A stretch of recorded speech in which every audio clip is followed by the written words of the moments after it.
there. You've been studying English for a while, right? Tell me if this sounds familiar. You've been learning English for months, maybe even years. You feel like you're improving, and it's really exciting. Then, there you are, standing in front of an actual native speaker who wants to talk to you. And you freeze. Your mind goes blank, and you're struggling just to get one sentence out. What happened? Well, in English, we call this performance anxiety. You've practiced and practiced, but when the big moment comes, you just can't do it.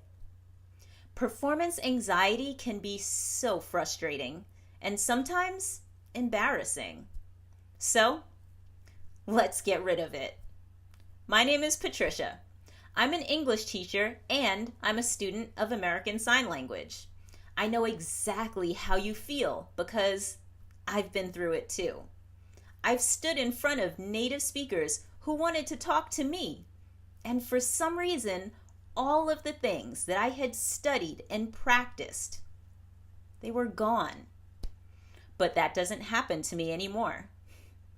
Before I go on, don't forget to like this video and subscribe to our channel. Be sure to click on the bell so that you get notified when we post new videos. And if you know someone who might like this video, go ahead and share it with them. Now, here are a few tips to help you talk to a native speaker with confidence. Tip number 1, don't apologize. It's easy to fall into this trap, especially when you know that your English isn't perfect. But I'll share a secret with you. Most native speakers don't speak perfectly either. We make all kinds of mistakes when we speak, especially with our grammar. And guess what? We don't apologize for it. So neither should you. Your English skills are what they are. Sure, you'll improve over time, but for now, just work with what you have and don't waste time apologizing. All that does is distract you and the other person from the actual conversation. Tip number 2, don't try to understand every single word. That might surprise some of you. As students, it's natural to want to understand everything. But in conversation, this can actually work against you. Let's say you're having a conversation with someone while you're on vacation in an English-speaking country. They start telling you a story, and after about 30 seconds, you hear a word that's unfamiliar, and you get stuck on that word. You start thinking about what it could mean. Does it sound like any other words you know? Meanwhile, the person you're listening to has said 20 other things and you've missed them all because you got stuck on that one word way back when. Now you're really lost.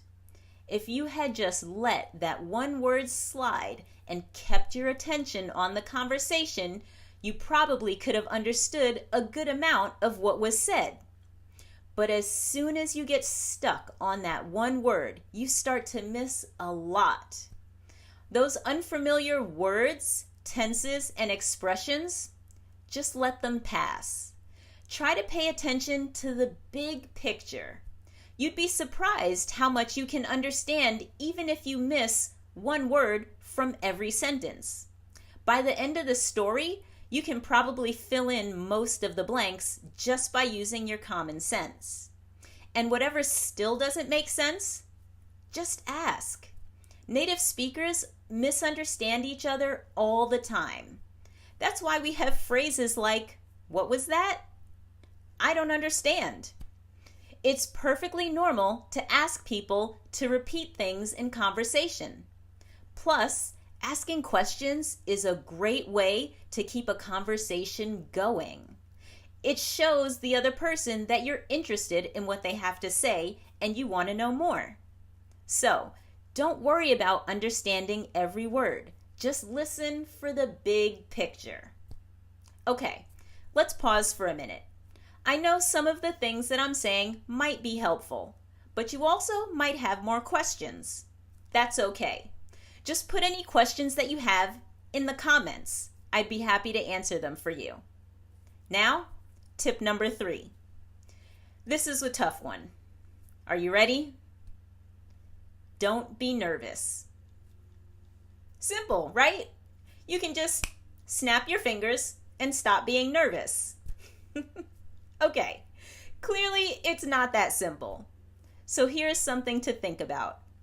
The things that make me nervous are generally things that I don't do very often. The things that I do all the time, I'm totally comfortable with, even if I'm not perfect. So when it comes to nerves, there's no real secret here.